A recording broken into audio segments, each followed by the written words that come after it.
안녕하세요. 포유 환율연구소입니다. 이번 시간에는 테슬라에 투자할까 아니면 메르데스 벤츠에 투자할까 라는 주제를 가지고 나왔습니다. 아마 국내에서는 워낙 이제 테슬라 칭송하시는 분이 많아 가지고 당연히 테슬라라고 할지 모르겠어요. 그런데 이제 그 골드만삭스와 포유 환율연구소는 그 부동호 표시를 하면 메르데스 벤츠에 투자하겠다입니다. 우선은 한 7가지 내지 8가지를 가지고 얘기를 여러분과 대화를 나누고자 합니다. 첫째, 이제 4분기, 그러니까 지난해 4분기죠. 영업이익률을 보면 테슬라가 14.7%밖에 되지 않습니다. 14.7% 밖에라는 표현은 좀 이상한데, 그 반도체 기업을 대표하는 엔비디아라든지 AMD 영업이익률은 거의 25 내지 30%거든요. 그러니까 거의 2배 가까이 된다는 거죠. 그러니까 상대적으로 그 테슬라 영업이익률이 낮는데, 앞 시간에도 얘기했습니다만은 그 도요타 같은 경우에는 아직 전기차에 별 미미하게 지금 시장 점유율을 가지고 있거나 아니면 생산량도 미미한데 영업이익률이 10%거든요. 그런 것과 비교하면 전기차 시장을 선도한다고 해야 되나요? 선점한 테슬라 영업이익률은 너무 낮다라는 거죠. 이거는 이제 매출 금액의 문제는 아니거든요. 그러니까 성장성은 있는데 그 매출 금액만 늘면 성장성이 있죠. 그런데 실적이라거나 수익성이 그 나빠진다는 거죠. 그런 측면에서 이제 그 테슬라가 과연 매력적이냐 올해도 그러는 이제 의문은 한번 제기해 볼 수 있죠. 왜냐하면 지난해까지만 하더라도 테슬라가 거의 독점하다시피 했는데 지금은 지난해 중국 그 전기차 생산 업체의 판매 대금하고 중국 시장입니다만은 테슬라가 큰 차이 없거든요. 테슬라가 32만 대 매출했고 중국 전기 자동차 회사 3사가 28만 대 했으니까 원래는 비슷할 거예요. 근데 이제 전 세계적으로 보면 이제 유럽에서는 벤츠가 이제 뛰어들 거고 폭스바겐도 뛰어들 거고 그 다음에 미국에서는 포드 등 뭐 리비안 뭐 여러 개 기업들이 이제 본격적으로 뛰어든다는 거죠. 그래 되면 이제 마진율이 줄어듭니다. 그래서 이제 그 테슬라 주가가 950달러 이상에서는 추가적인 그 상승률이 크지 않다고 보는 거죠. 왜냐하면 영업이익률이 낮아지면 그 성장성은 있지만은 수익성이 받쳐주지 못하거든요. 그래서 이제 90달러가 오히려 90달러잖아요. 900달러 수준이 오히려 적정한 주가가 아니냐라는 얘기가 나올 수 있다는 거죠. 그 다음에 한 두 번째인데 지금은 이제 테슬라를 얘기하는 분들 대부분이 자율주행에 자꾸 무게중심을 둡니다. 근데 지금 자율주행에서 자꾸 문제가 생기거든요. 그러니까 신호등에도 문제 생기고 또 뭐 사람도 구별 못하고 그 지나가는 행인들 그래갖고 또 리콜하고 그러니까 이게 근본적인 문제죠 사실은.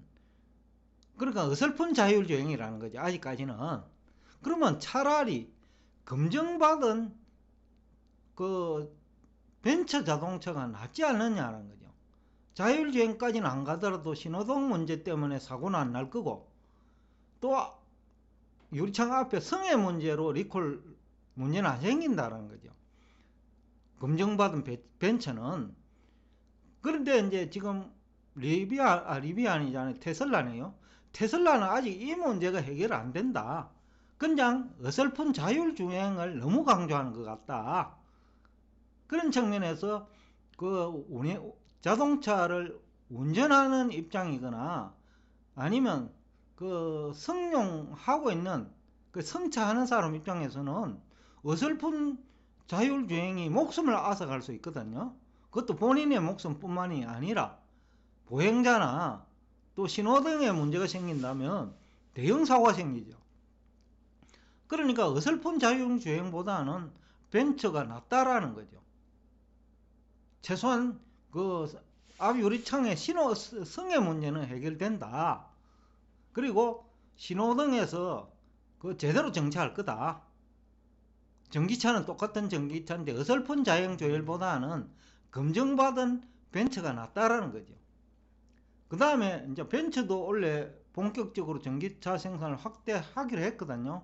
폭스바겐도 마찬가지고 포드도 마찬가지고. 그러면 테슬라 전기차 점유율은 감소되죠.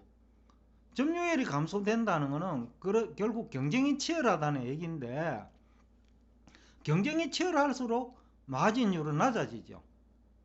그 다음에 이제 네 번째가 가장 핵심일 수 있는데, 벤처 배터리 사용 시간은 결국 주행거리죠. 한 1000km 정도 갈 수 있다는 거거든요. 한 번 충전을 해가지고. 그런데 이제 테슬라는 뭐 500km 안팎이란 말이죠. 근데 이게 간단히 2배 차이라고 볼 수 있는데 이게 간단한 문제 아니에요. 왜냐하면 비 오고 눈 오는 날도 생각해야 되거든요. 그러니까 정상적일 때 400km, 500km 갈 수 있는 것이지 비 오고 눈 오면 그렇게 안 되는 거예요. 그런데 전기는 저장이 잘 안 되니까 배터리도 마찬가지죠. 오래 두면 소모돼요. 사용을 안 해도. 그러니까 이거는 200km도 못 갈 수 있다는 거죠. 눈이 오거나 비가 오면 100km밖에 못 갈 수 있다는 거죠. 앞에 사고가 차량이 생기도 그 이제 뭐 1시간 정도 정치하는 건 여사잖아요. 우리 고속도로 그 운전해 본 사람 다 느꼈을 거예요.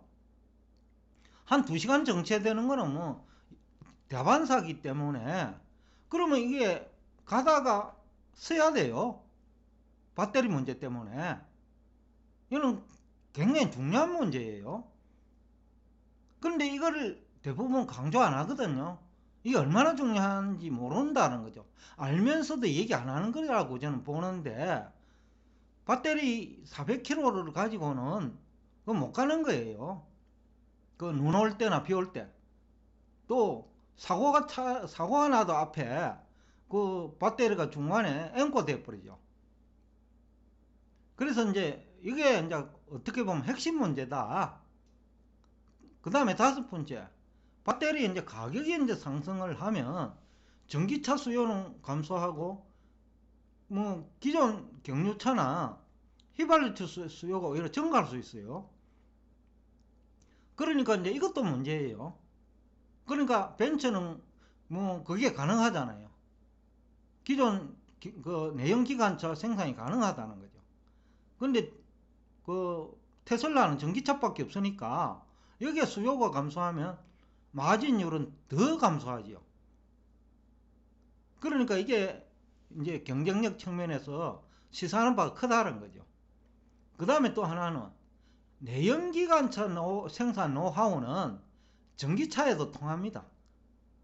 지금 전기차만 자꾸 강조하는데 그 자율주행 부분, 그죠?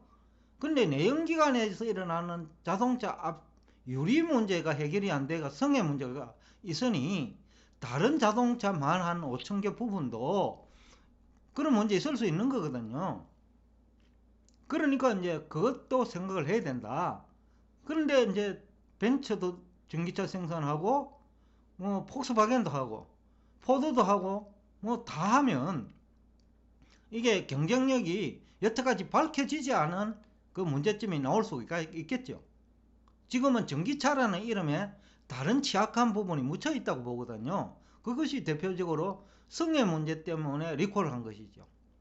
그 다음에 7번째인데 이제 영업이익률을 앞에서 얘기했는데 그 지금 독점인데도 거의 14.7%밖에 영업이익률이 안 나오는 게 문제예요. 다른 분야 같으면 뭐 엔비디아가 대표적인데 영업이익률이 30%나 되잖아요. 독점하다시피 하니까. 근데 테슬라는 10%밖에 안 나온다라는 거죠. 14%밖에. 그러면 이게 이제 경쟁이 치열해지면 10%대로 툭 떨어질 수 있다는 거죠. 그러면 이제 뭐 평범한 회사가 되어버리거든요. 그래서 이것도 우리 투자자 입장에서는 그냥 간과할 수 없는 문제다 라는 얘기고, 또 이 얘기를 뭐 구체적으로는 얘기를 하지 않지만은 우리 연구소처럼 골드만삭스도 그 투자 의견을, 벤처 의견을 투자 의견 상향 조정했어요. 40% 정도 그 주가 상승을 기대하거든요. 그런데 그 테슬라가 지금 40% 올라가면 얼마입니까? 900달러에서 40%는 1200달러거든요. 근데 1200달러 갈지 안 갈지도 모르잖아요. 근데 골드만삭스는 그 테슬라를 그 빼버렸어요. 추천 종목에서. 물론 지금보다 가격이 조금 높을 때인데 그 뺄 가격대에서 해버리면 1200 안 간다는 거죠. 1000달러 할 때 빼버렸거든요. 그럼 10%밖에 상승 여력이 없는 거죠. 900달러에서는. 그러니까 포유 환율 연구소와 골드만삭스의 의견이 일치한다 라는 얘기를 하면서 오늘 여러분과 대화를 여기서 끝내겠습니다. 오늘도 끝까지 경청해 주셔서 대단히 감사합니다.